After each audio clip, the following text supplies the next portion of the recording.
called Early Bird.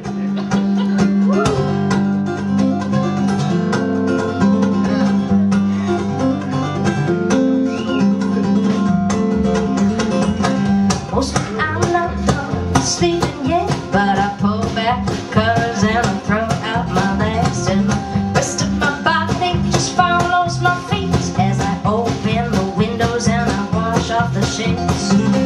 Last night I just watched you talk, cause I know you don't know what you were talking about, and the hinge at your jaw is broken now, and all those words are just tumbling out. So I come in, let them out, let them in, now let them out. And why are we talking now? We should be sleeping soundly. And why don't we wait another day? Let's just see what comes and what goes away.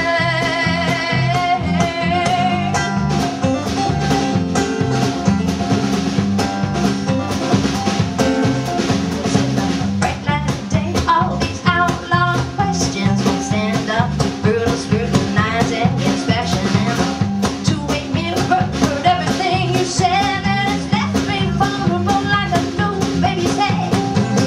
Touch my soft spot, you push your fingers in.